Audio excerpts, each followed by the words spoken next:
Herod राजा देखील थांबू शकला नाही, तर आज तुमच्या आणि माझ्या बाबतीत परमेश्वराची जी योजना आहे तर ती योजना पूर्ण झाल्याशिवाय राहणार नाही. आणि म्हणून आजचा हा जो ख्रिसमसचा दिवस आहे तर येशू ख्रिस्ताची योजना ही आमच्यासाठी परमेश्वराने केलेली होती आणि ती योजना त्या ठिकाणी पूर्ण झालेली आहे. दुसरी गोष्ट, आज त्या ठिकाणी काय झालेलं होतं, आपण लूकाचे वर्तमान त्याचा 2रा अध्याय आणि 3 ते 4 वचन आपण वाचूया. ज्यांना मिळाल ते वाचू शकतात पटकन. तेव्हा सर्व लोक आपापल्या गावी नावनिशी लिहून द्यावयास गेले. योसेफा दाविदाच्या घराण्यातला व कुळातला असल्यामुळे तोही गालिलातील नासरेत गावाहून वर यहुद्यातील दाविदाच्या बेथलेहेम गावी गेला. आज या ठिकाणी आम्ही पाहतो की देव जो आहे तो आपल्याला चालवणारा देव आहे आणि मग चालवत असताना आपण विचलित होता कामा नये. आज आम्ही पाहतो की या जगामध्ये काही शेतकरी लोक, काही एक प्रकारे काही स्त्रिया, घरात जाच वाढला किंवा आणखी काही जर वाढला तर लोक आत्महत्या करण्याचा प्रयत्न करतात. लोक आत्महत्या करण्याचा प्रयत्न करतात का? कारण की या जगामध्ये ते विचलित झालेले आहेत. आज बऱ्याचदा लोक आपल्या जीवनामध्ये विचलित झालेले आहेत आणि म्हणून आज लोक जे विचलित झाले तर हे विचलित होण्यापासून देव आमचं त्या ठिकाणी रक्षण करू शकतो, देव आमचा बचाव करू शकतो. मी तुम्हाला आधीच सांगितले की जेव्हा हे लोक प्रवास करत होते तर मरियेच्या मनातही कदाचित विचार येत असतील की माझे दिवस पूर्ण झाले आणि मी नासरेतापासून तर बेथलेहेमापर्यंत प्रवास करायला लागलेले आहे. बाकीचे लोक बघा किती चांगल्या पद्धतीचा त्यांचा प्रवास चाललेला आहे आणि किती एक प्रकारे चांगला प्रवास त्यांचा चालू आहे. अशा पद्धतीने कदाचित ते विचार करत असतील. परंतु आज त्या लोकांनी काय केलं की त्या तशा पद्धतीचा जो प्रवास जे लोक सोयी सुविधांच्या नुसार जे आपला प्रवास करत होते तर त्यांच्याकडे बघून ते विचलित झाले नाही. दोघे नवरा बायको आणि विचलित झाले नाहीत. आज बाबा लोक कसे फास्ट चाललेले आहेत, लोक कसे सुविधेत प्रवास करत आहेत तर त्यांच्याकडे बघून ते विचलित झाले नाही. तर त्यांचं लक्ष जे लोक त्या ठिकाणी प्रवास करत होते त्या लोकांच्याकडे त्यांचं लक्ष नव्हतं, तर या दोघांचंही लक्ष जे होतं ज्या देवाने त्यांना निवडलेलं आहे त्यांच्याकडे त्याचं लक्ष होतं. आणि म्हणून आज लक्षात ठेवा की तुम्ही ज्या घरातून आले, ज्या घराण्यातून तुम्ही आलेले आहात, तर आज तुमच्या शेजारचा माणूस खूप श्रीमंत होताना दिसतोय किंवा एक प्रकारे तो फार त्याच्या घरात खूप चांगल्या गोष्टी चाललेल्या आहेत, पण त्याच्याकडे बघून तुम्ही विचलित होऊ नका. आज तुमच्या घरात आजार विकार आहेत, त्या आजार विकारांच्याकडे बघून तुम्ही विचलित होऊ नका.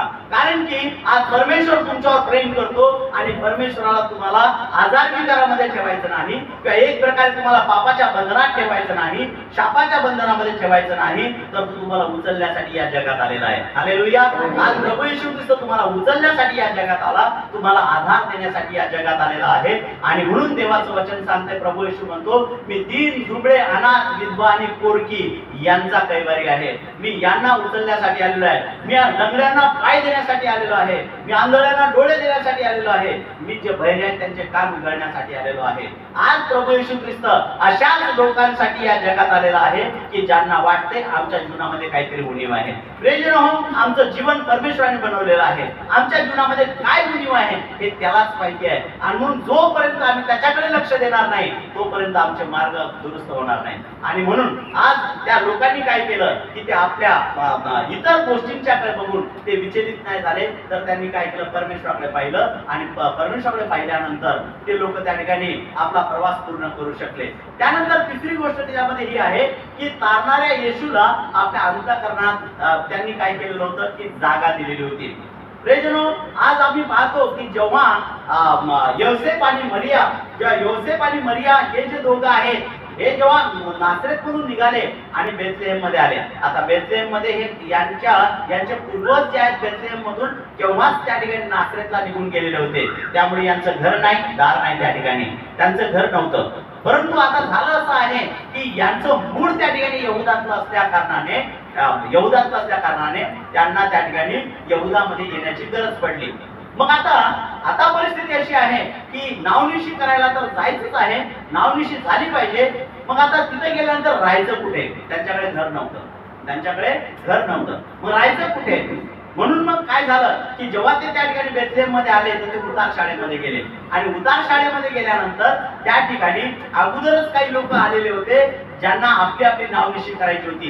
एका उतार शाळेच्या खोलीत जवळपास 50 लोक होते. आणि त्याच पिरियड मध्ये जेव्हा योसेफ आणि मरिया हे त्या ठिकाणी पोहोचले, त्या ठिकाणी योसेफ जो आहे हा उतार शाळेच्या मालकाकडे गेला आणि त्याच्याकडे गेल्यानंतर त्याला त्या ठिकाणी त्यांनी सांगितलं की बाबा माझी मिसेस प्रेग्नेंट आहे आणि तिचे दिवस भरलेले आहेत आणि कृपा करून मला तुम्ही एखादी रूम द्या, काहीतरी जागा द्या.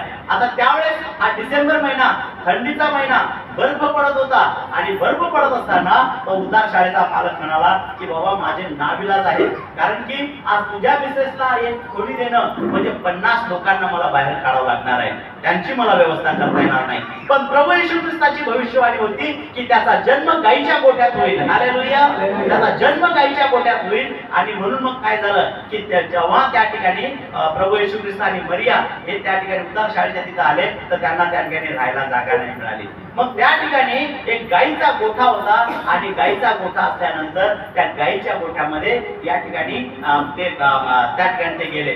प्रियजन हो, आज मी तुम्हाला या ठिकाणी सांगू इच्छितो की प्रभू येशू ख्रिस्त राजांचा राजा आणि प्रभूंचा प्रभू होता. तो स्वर्ग सोडून पृथ्वी तलावर आलेला होता आणि तो देवाचा शब्द होता आणि शब्द देही झालेला होता. आणि हा जो एक प्रकारे जगाची निर्मिती करणारा जो देव आहे त्याला या ठिकाणी राहायला जागा न मिळणं किंवा एक प्रकारे त्याला या ठिकाणी आज त्याचा जन्म होण्यासाठी जागा न मिळणं ही एक प्रकारची फार दुर्दैवी घटना होती. प्रियजनो, लक्षात घ्या की जेव्हा प्रभू येशू ख्रिस्त त्या ठिकाणी आला तर त्याचा जो जन्म आहे तर त्याचा जन्म त्या ठिकाणी कुठे झाला तर गायीच्या गोठ्यामध्ये त्या ठिकाणी त्याचा जन्म झालेला आहे. तर लक्षात घ्या प्रभू येशूच्या बाबतीत काय झालेलं आहे की लोकांनी त्याला जन्म घेण्यासाठी एक चांगली जागा नाही दिली, त्याला एक चांगली जागा नाही दिली. आज त्या राजाच्या राजाला, प्रभूच्या प्रभूला जागा नाही दिली. पण प्रभू येशू ख्रिस्त काय म्हणतो की तो या जगात आला आणि जगात आल्यानंतर प्रकटीकरणाच्या पुस्तकामध्ये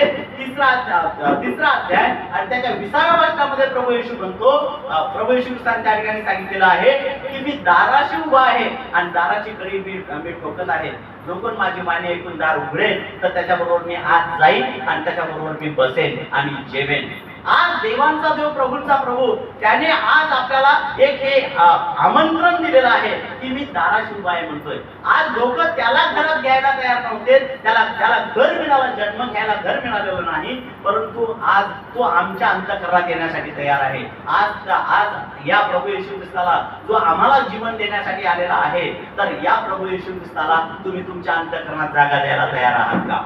आज जर का तुम्ही तुमच्या अंतःकरणामध्ये त्याला जागा देण्यासाठी जर तयार असाल तर आज प्रभू येशू ख्रिस्त तुमचंही जीवन आशीर्वादित करेल. तुम्ही बघत असाल की प्रभू येशू ख्रिस्ताला मानणाऱ्या लोकांची संख्या या जगामध्ये सर्वात जास्त लोकसंख्येमध्ये आहे. सर्वात जास्त पहिली लोकसंख्या जी आहे ते ख्रिस्ती लोकांची आहे. आज समाज धर्म आज या गोष्टीला आम्ही हे करत नाही, परंतु येशू ख्रिस्ताची भक्ती करणारे, येशू ख्रिस्ताला आपला तारणारा म्हणून ग्रहण करणारे लोक आज आशीर्वादित झालेले आहेत. आज त्याचमुळे म्हणून आज आशीर्वाद झालेला आहे. तर ज्या लोकांनी देवाला आपल्या अंतःकरणामध्ये जागा